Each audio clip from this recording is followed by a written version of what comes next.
Dieu te jugera, il ne tiendra pas compte de ces pasteurs-là. Dieu te jugera personnellement, tout comme il jugera aussi ces pasteurs-là personnellement. Je voudrais dire à quelqu'un, nous sommes en train de vivre les mystères des livrets et du bleu. Ça, c'est la parabole que le Christ a donnée. Il a dit, le royaume des cieux est semblable à un homme qui a sémé le bleu, mais pendant que les gens dormaient, son ennemi vint et il séma des livrets. Livrets représente les faux enseignements, les faux enseignants, les faux pasteurs, les faux prophètes, les faux apôtres, les faux docteurs, les faux évangélistes. Livret représente les hérésies doctrinales. Livret représente le péché. Livret représente cette religion formaliste où les gens vont simplement pour danser et chanter, mais Dieu n'est pas dans leur cœur. Ça, c'est livret. Livret représente ces hommes qui prêchent la parole de Dieu, mais qui ne vivent pas ce qu'ils prêchent.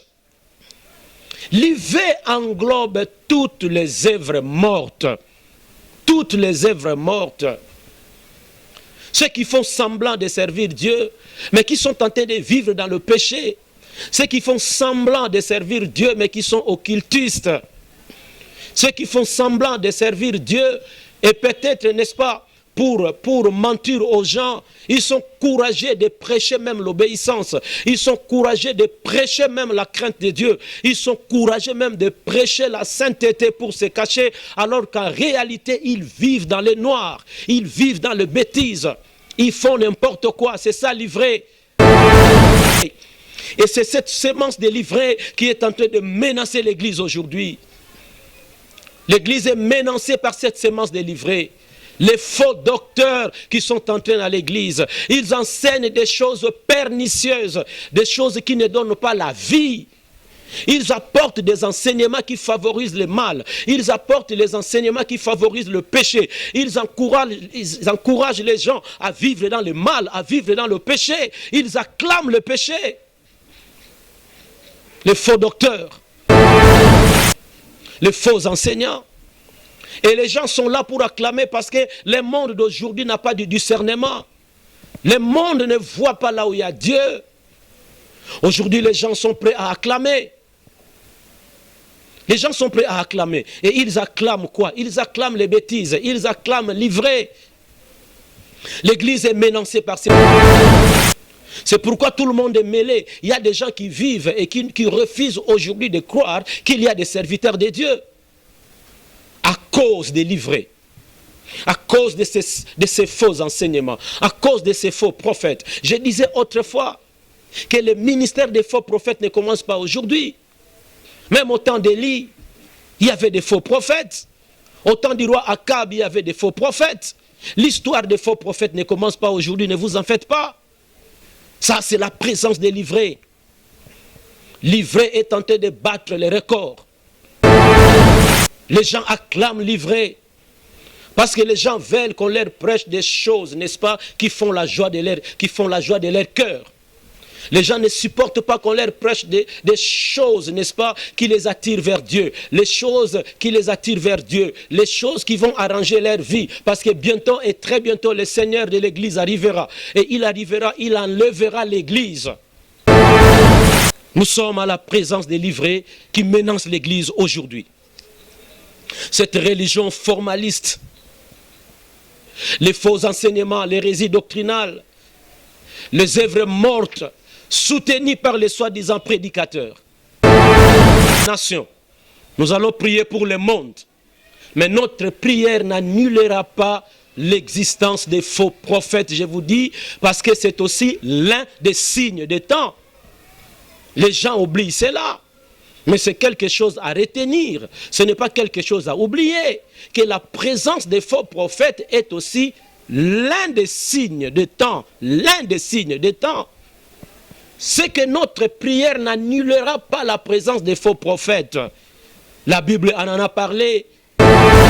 Dieu n'est pas devenu aveugle. Il voit toutes choses. Dieu n'est pas pressé. Il fait chaque chose en son temps. Et dans la parabole, il a répondu aux ouvriers au temps de la moisson, je dirais aux moissonneurs d'amasser d'abord l'ivraie pour être brûlé. Et j'aurai besoin du bleu pour mon grenier. Un enseignement que le Christ nous donne. Il y a un enseignement que le Christ vous donne. Vous qui retirez de Dieu aujourd'hui, à cause des erreurs que vous avez vues. Vous qui ne voulez pas aujourd'hui fréquenter les églises, parce que vous considérez que tous les pasteurs sont des aventuriers, vous êtes dans l'erreur. Parce que le Christ dit, laissez-les croître ensemble. C'est-à-dire, laissez l'ivraie croître. Laissez aussi les bleus croître. En d'autres termes, si nous constatons que les faux serviteurs de Dieu croissent, alors que le vrai serviteur de Dieu aussi fournissent aussi des efforts de croître. Si nous constatons que les faux serviteurs de Dieu sont en train de prêcher les fausses doctrines, que les véritables serviteurs de Dieu prêchent la saine doctrine, la bonne parole de Dieu, qu'on ne dise pas que non, nous sommes fatigués à cause de la présence des faux prophètes. Non, Jésus dit laissez-les croître ensemble. C'est-à-dire, si l'ivraie va croître, que le blé aussi croisse. Il y a un temps que nous attendons tous, c'est le temps de la moisson, où Jésus va séparer. Ok, bien-aimés dans les Seigneurs, nous vous saluons au nom de Jésus-Christ. Comme j'ai toujours dit, vous qui avez l'habitude de nous suivre à la voix céleste, et je ne cesserai pas, n'est-ce pas, de répéter une même phrase, que cette voix céleste qui nous donne toujours des opportunités de partager avec vous la parole de Dieu. C'est pourquoi tous les jours nous bénissons notre fils, le frère Alvin, pour cette opportunité, cette faveur, et pour tout ce qu'il fait comme travail, pour que nous arrivions à partager avec vous la parole de Dieu. Et j'étais en train de parler la fois passée sur les catégories de pasteurs. Et j'avais énuméré tant de catégories, donc je ne voudrais pas, n'est-ce pas, répéter aujourd'hui. Mais peut-être que si je peux survoler, j'avais parlé des pasteurs qui sont appelés par Dieu et qui sont restés authentiques. J'avais parlé des pasteurs appelés par Dieu, mais qui sont égarés et faute de la cupidité. J'avais parlé des pasteurs appelés par Dieu, mais qui aujourd'hui sont égarés et ils ont associé le ministère avec la magie. Et j'avais parlé de pasteurs sans appel, les infiltrés. Les pasteurs sans appel, un magicien, un psychologue encouragé, n'est-ce pas, qui est devenu pasteur. Et là, je voudrais lire pour vous rapidement Matthieu chapitre 13.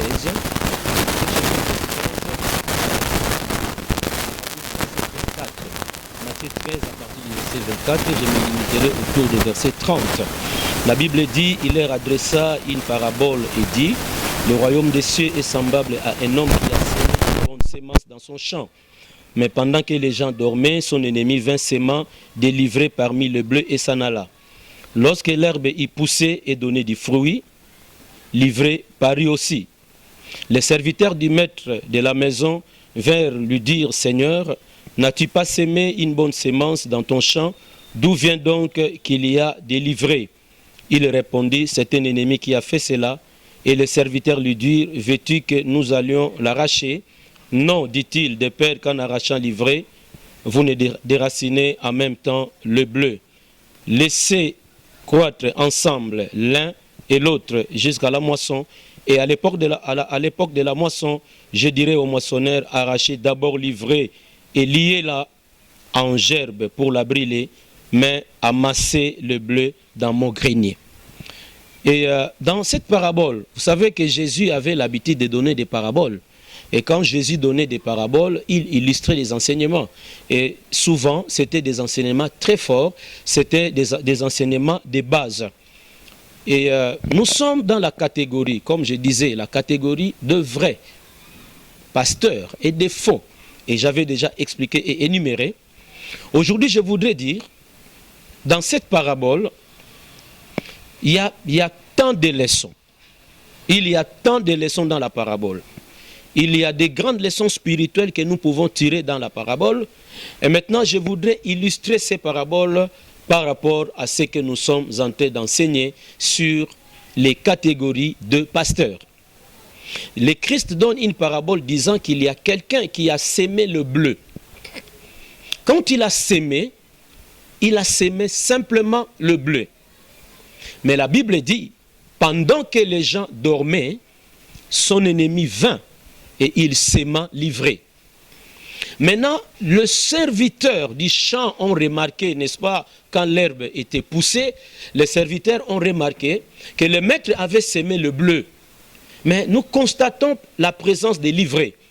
Et ils sont allés aborder le maître, le Seigneur, pour dire, tu y avais sémé le bleu. Nous sommes des témoins.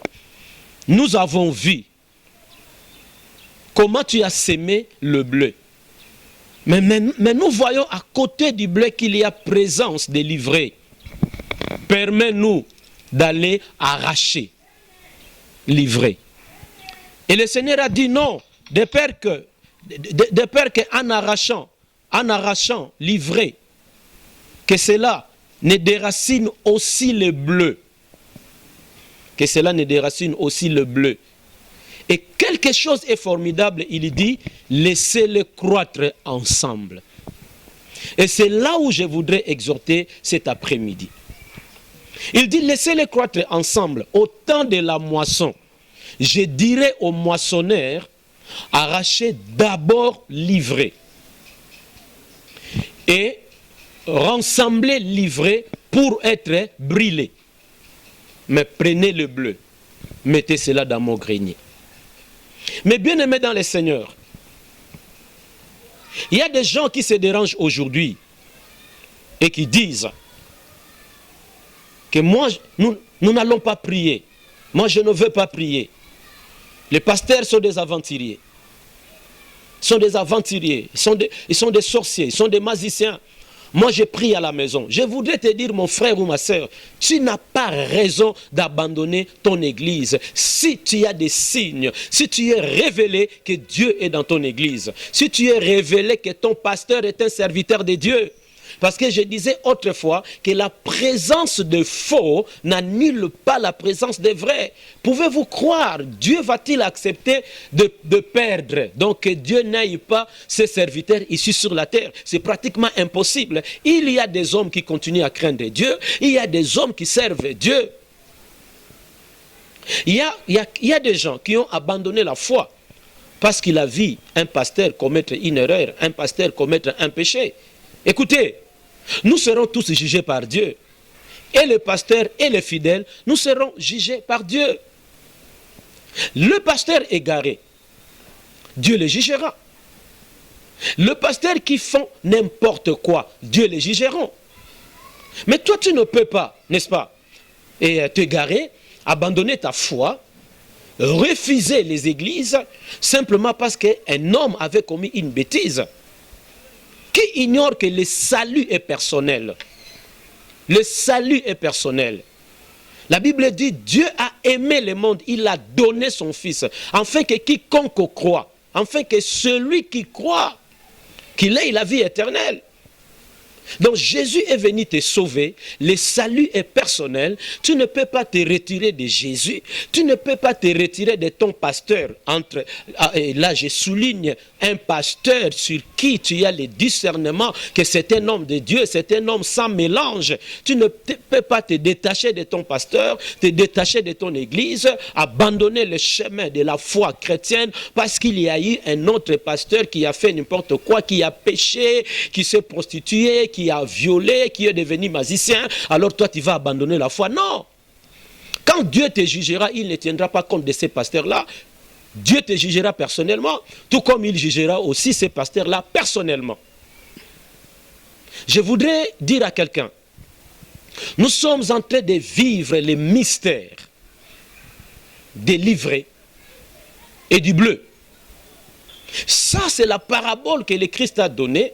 Il a dit, le royaume des cieux est semblable à un homme qui a sémé le bleu, mais pendant que les gens dormaient, son ennemi vint et il séma des livrées. C'est-à-dire que nous avons ici deux semences de serviteurs. Le bleu est une semence et l'ivraie aussi est une semence. Il faut simplement choisir. Est-ce qu'il faut soutenir l'ivraie ou soutenir le bleu? Mais laissez-moi d'abord, n'est-ce pas, essayer d'expliquer ce que c'est l'ivraie et ce que c'est le bleu. L'ivraie représente les faux enseignements et les faux enseignements, les faux enseignants, les faux docteurs, les œuvres mortes de l'ennemi, les hérésies, les faux serviteurs, les faux ouvriers, les faux chrétiens. L'ouvrier représente toutes ces choses. L'ouvrier, je vais me répéter, représente les faux enseignements. L'ouvrier, l'ivraie, représente les faux enseignements, les faux enseignants, les faux pasteurs, les faux prophètes, les faux apôtres, les faux docteurs, les faux évangélistes. L'ivraie représente les hérésies doctrinales. L'ivraie représente le péché. L'ivraie représente cette religion formaliste où les gens vont simplement pour danser et chanter, mais Dieu n'est pas dans leur cœur. Ça, c'est l'ivraie. L'ivraie représente ces hommes qui prêchent la parole de Dieu, mais qui ne vivent pas ce qu'ils prêchent. L'ivraie englobe toutes les œuvres mortes. Toutes les œuvres mortes. Ceux qui font semblant de servir Dieu, mais qui sont tentés de vivre dans le péché. Ceux qui font semblant de servir Dieu, mais qui sont occultistes. Ceux qui font semblant de servir Dieu, et peut-être, n'est-ce pas, pour mentir aux gens, ils sont courageux de prêcher même l'obéissance. Ils sont courageux de prêcher même la crainte de Dieu. Ils sont courageux même de prêcher la sainteté pour se cacher, alors qu'en réalité, ils vivent dans le noir. Ils vivent dans le bêtise. Ils font n'importe quoi. C'est ça l'ivraie.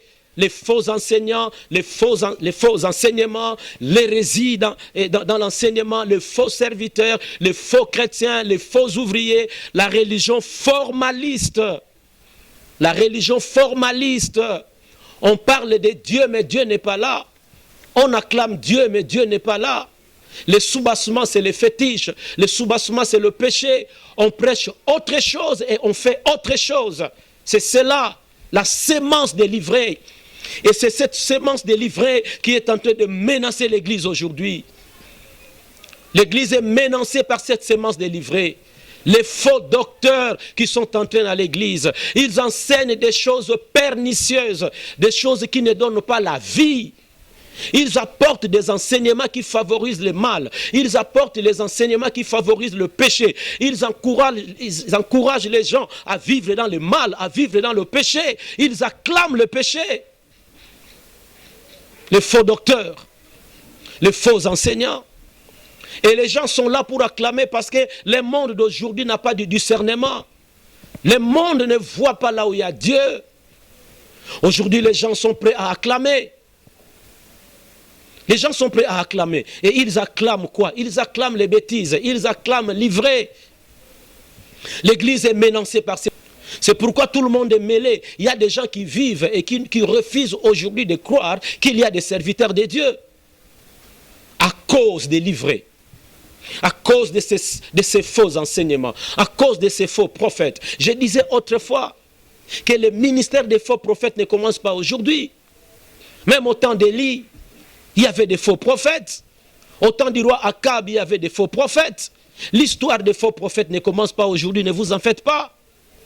Ça, c'est la présence des livrets. L'ivraie est tenté de battre les records. Les gens acclament l'ivraie. Parce que les gens veulent qu'on leur prêche des choses, n'est-ce pas, qui font la joie de leur cœur. Les gens ne supportent pas qu'on leur prêche des choses, n'est-ce pas, qui les attirent vers Dieu. Les choses qui les attirent vers Dieu. Les choses qui vont arranger leur vie. Parce que bientôt et très bientôt, le Seigneur de l'Église arrivera. Et il arrivera, il enlèvera l'Église. Nous sommes à la présence des livrets qui menacent l'Église aujourd'hui. Cette religion formaliste, les faux enseignements, l'hérésie doctrinale, les œuvres mortes soutenues par les soi-disant prédicateurs. Là, je parlais des livrets. Et maintenant, le bleu représente quoi? Le bleu représente les bonnes œuvres. Les bonnes œuvres. Le vrai chrétien. Les vrais serviteurs de Dieu. Les vrais enseignements. C'est cela, les vrais. Vrais enseignements. Les vrais enseignements. Les vrais prophètes. Les vrais apôtres. Les vrais pasteurs. Les vrais évangélistes. Les vrais docteurs. Ils sont là. Ils sont là, bien-aimés. Même si l'ivraie est en train de régner, mais le bleu est là. Les serviteurs de Dieu sont là. Les ouvriers du Seigneur sont là. Ceux qui sont là pour soutenir les bonnes œuvres, pour soutenir l'évangile, qui prêchent la parole de Dieu droitement, qui préparent les gens, n'est-ce pas, à rencontrer le Seigneur un jour. Ils sont là. Parce que les faux n'annulent pas la présence de vrais serviteurs. Ça, c'est la parabole que le Christ a donnée sur le royaume de Dieu. Et c'est ce que nous sommes en train de vivre ici sur la terre. C'est ce que nous vivrons jusqu'à la fin des temps. Mais bien aimés dans le Seigneur, nous allons prier pour l'Église. Nous allons prier pour les nations. Nous allons prier pour le monde. Mais notre prière n'annulera pas l'existence des faux prophètes, je vous dis, parce que c'est aussi l'un des signes des temps. Les gens oublient cela, mais c'est quelque chose à retenir. Ce n'est pas quelque chose à oublier, que la présence des faux prophètes est aussi l'un des signes des temps. L'un des signes des temps. C'est que notre prière n'annulera pas la présence des faux prophètes. La Bible en a parlé. Les prophètes ont annoncé cela depuis l'Ancien Testament. Le Nouveau Testament a annoncé aussi cela. Il y a quelque chose que Jésus dit. Lorsque les serviteurs ont demandé au Seigneur d'arracher l'ivraie. Parce que là, je veux un peu reculer. Lorsqu'il lui a sémé, il a sémé quoi? Le bleu.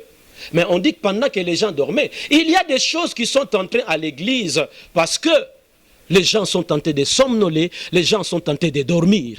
Et quand on dort, n'est-ce pas, la porte est ouverte. Le diable a l'accès de pénétrer et faire n'importe quoi à l'église. C'est que l'église doit se réveiller pour mettre dehors les faux prophètes. L'église, les fidèles doivent se réveiller pour bouter dehors les faux prophètes, les faux enseignements. Parce que cette sémence-là est entrée dans les champs pendant que les gens dormaient. Et quand les serviteurs ont demandé au Seigneur qu'on arrache l'ivraie, il a dit non. Les deux semences sont déjà accrochées. Il y a des accolades entre les deux semences. Le bleu est lié à l'ivraie et l'ivraie est lié au bleu. Ce que vous me demandez est difficile, c'est ce que dit le maître. Ce que vous me demandez est difficile. Si vous me demandez d'arracher l'ivraie, lorsque vous allez le faire, comme l'ivraie est vraiment attachée au bleu, quand vous allez arracher, je risquerai aussi de perdre le bleu. Parce qu'il y a un attachement. Et il a dit, laissez-les croître ensemble. Voilà le message central que nous avons à vous donner cet après-midi. Laissez-les croître ensemble. Laissez l'ivraie croître. Laissez aussi le bleu croître. Il y a un temps qui viendra que le Christ a appelé le temps de la moisson. Laissez-les croître. C'est-à-dire ici, il y a un enseignement que le Christ nous donne. Il y a un enseignement que le Christ vous donne. Vous qui retirez de Dieu aujourd'hui, à cause des erreurs que vous avez vues. Vous qui ne voulez pas aujourd'hui fréquenter les églises, parce que vous considérez que tous les pasteurs sont des aventuriers, vous êtes dans l'erreur. Parce que le Christ dit, laissez-les croître ensemble. C'est-à-dire, laissez l'ivraie croître. Laissez aussi les bleus croître. En d'autres termes, si nous constatons que les faux serviteurs de Dieu croissent, alors que le vrai serviteur de Dieu aussi fournissent aussi des efforts de croître. Si nous constatons que les faux serviteurs de Dieu sont en train de prêcher les fausses doctrines, que les véritables serviteurs de Dieu prêchent la saine doctrine, la bonne parole de Dieu, Qu'on ne dise pas que non, nous sommes fatigués à cause de la présence des faux prophètes. Non, Jésus dit laissez-les croître ensemble. C'est-à-dire, si l'ivraie va croître, que le blé aussi croisse. Il y a un temps que nous attendons tous, c'est le temps de la moisson, où Jésus va séparer. Bien-aimé, il n'est pas encore temps pour le Seigneur de séparer. Le temps de la séparation viendra. Ça sera le temps de la moisson. Et il le dit clairement, il dit, au temps de la moisson, je dirai aux moissonneurs, arrachez d'abord l'ivraie. Rassemblez-les pour le feu. C'est-à-dire que Dieu va récupérer l'ivraie. C'est-à-dire que Dieu va récupérer les faux ouvriers, les faux prophètes pour le feu. Et maintenant, le bleu, Dieu en aura besoin pour son grenier. Mais bien aimé, les choses sont claires. Un faux prophète ne peut pas faire naufrage de ta foi. Laissez-les croître dans ses faussetés. Toi aussi, crois dans la vérité. C'est à nous de faire un effort, bien aimé. Que les faux ne dominent pas le vrai. Que les mensonges ne dominent pas la vérité. C'est pourquoi nous encourageons les serviteurs de Dieu qui sont encore intègres jusqu'à aujourd'hui, les serviteurs de Dieu qui sont en train de craindre Dieu, les serviteurs de Dieu qui sont en train de souffrir pour annoncer la bonne nouvelle. J'avais dit autrefois que ces serviteurs-là, n'est-ce pas, les vrais serviteurs qui se donnent à Dieu, les vrais serviteurs sanctifiés qui prêchent la saine doctrine, qui prêchent la pure parole de Dieu, souvent ils ne sont pas soutenus.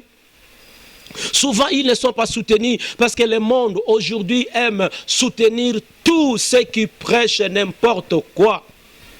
Ceux qui sont tentés de soutenir le péché, même le message de la grâce a changé de forme. Aujourd'hui, on prêche la grâce, soi-disant que Jésus est mort pour nous à la croix. Il a payé le prix de nos péchés. Si nous vivons dans le péché aujourd'hui, cela n'a pas d'impact. C'est faux!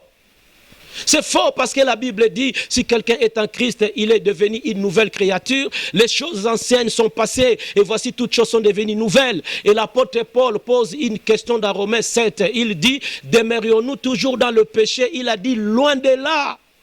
Loin de là, nous n'allons pas demeurer dans le péché. Le Christ est mort pour nos péchés. Il nous a montré la voie de la vérité. Il nous a montré la voie de la sanctification. Il nous a montré la voie de l'intégrité. Il nous a montré la voie de la pureté. Quel est ce message de la grâce qui fait retourner le peuple au péché? L'apôtre Paul dit, ce qui était pour moi de gain, pour gagner Christ, je les ai regardés comme de la boue. Là, il voulait parler de quoi? Il voulait juste parler de ces péchés-là, de ces choses-là anciennes, de cette vie-là impure dont il menait pour gagner le Christ, n'est-ce pas? Il a considéré cette vie-là passée comme de la boue. Quel est ce Dieu, n'est-ce pas, qui va permettre à son peuple de demeurer dans le péché et l'adorer dans le péché? Quel est ce Dieu-là? Quel est ce message-là? Moi, je pense, bien aimé, pour comprendre un message, il faut le comparer au message des apôtres. Parce que la Bible dit, nous sommes fondés sur l'enseignement des apôtres et des prophètes. Est-ce que Paul a prêché cet évangile dont on nous prêche aujourd'hui de la grâce? L'évangile de la grâce qui encourage, qui soutient, qui influence le peuple de Dieu, n'est-ce pas, à retourner dans la vie païenne et servir le Seigneur. Ce n'est pas le Dieu d'Israël qu'on peut servir comme ça, bien-aimé. Je voudrais encourager un ami pasteur, un collègue pasteur, un père pasteur. Si vous servez Dieu dans l'intégrité, malgré tout ce que vous avez comme problème, malgré les difficultés que vous rencontrez dans le ministère, ne lâchez pas la prise. Ne lâchez pas la prise. Parce qu'il faut que les vrais serviteurs de Dieu continuent à servir Dieu, continuent à annoncer l'évangile, continuent à préparer le peuple de Dieu.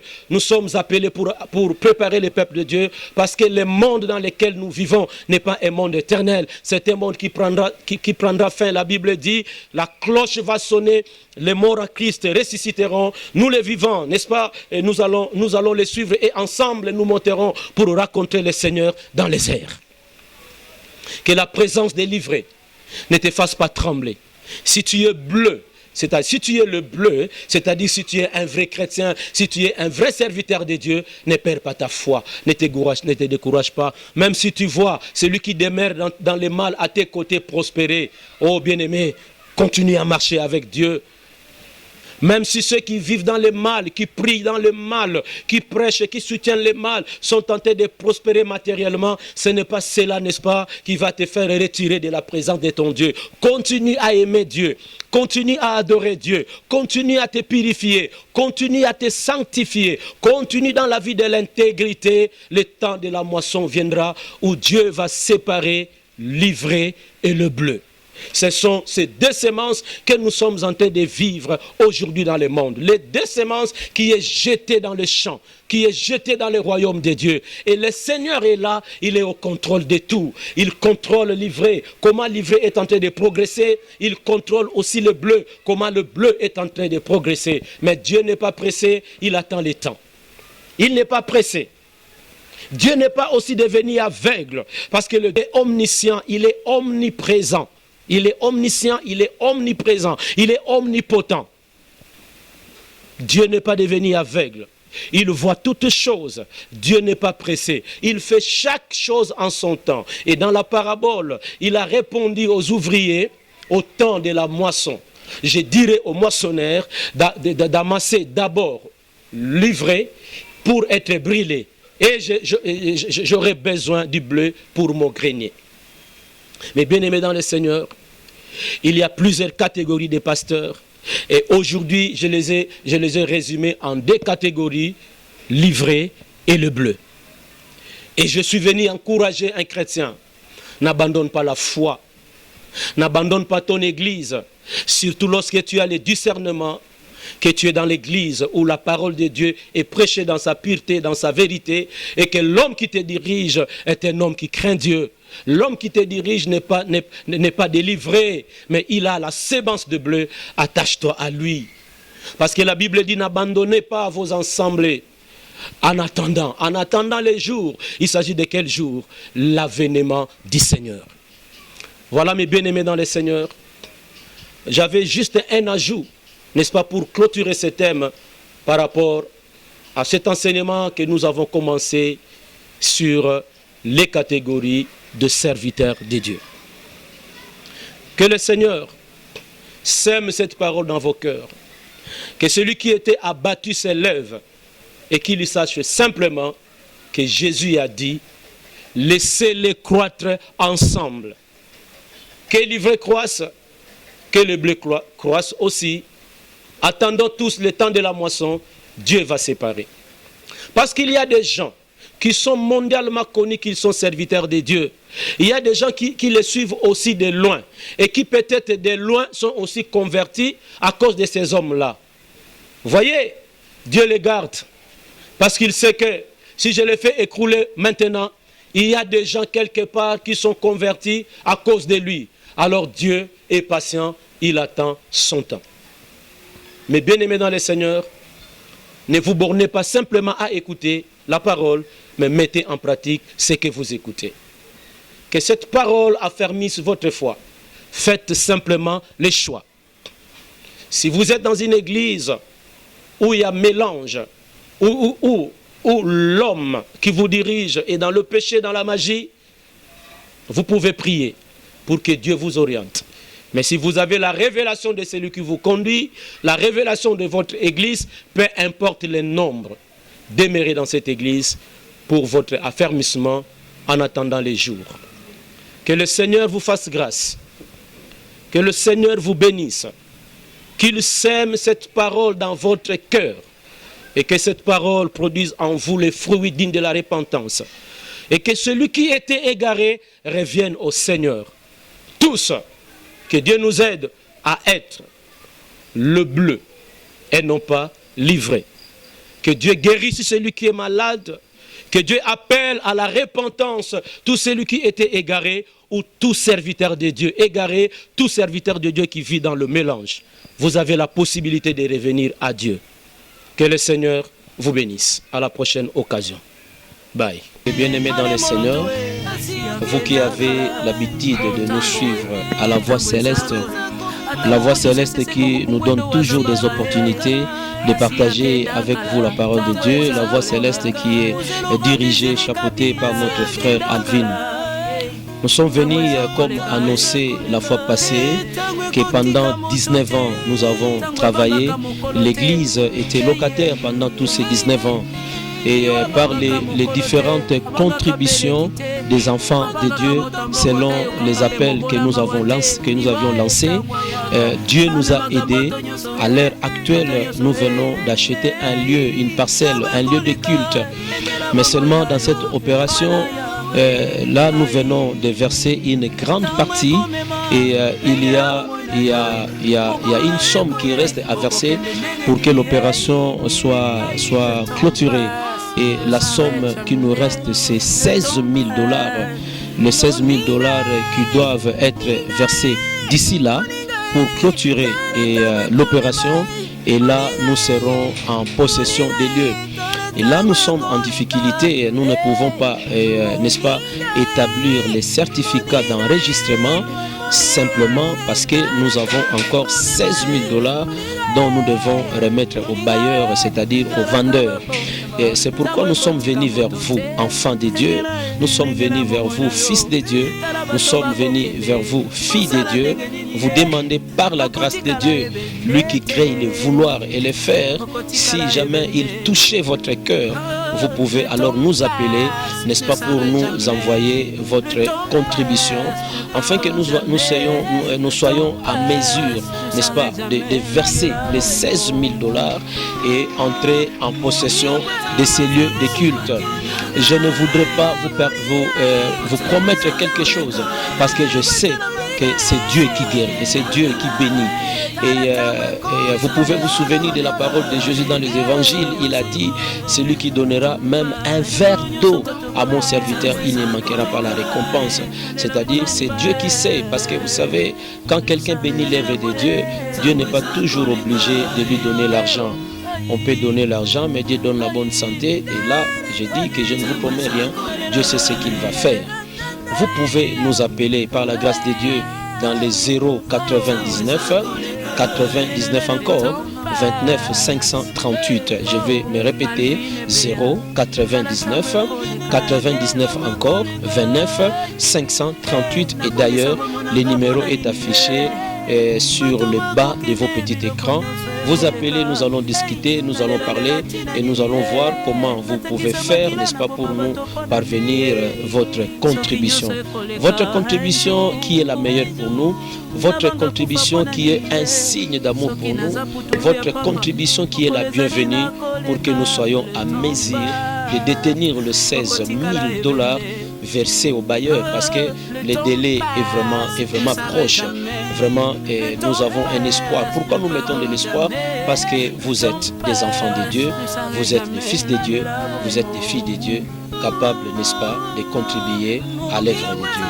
Appelez-nous sur les numéros affichés sur les pieds de vos petits écrans. Nous aurons les 16 000. Nous allons clôturer l'opération. Dieu va se glorifier. C'est alors que nous parlerons après de la construction. En attendant, que Dieu vous bénisse. Que cette année, parce que nous sommes encore au mois de janvier, meilleurs vœux, que cette année vous soit favorable sur les différents domaines de votre vie. Soyez bénis au nom de Jésus-Christ. Amen.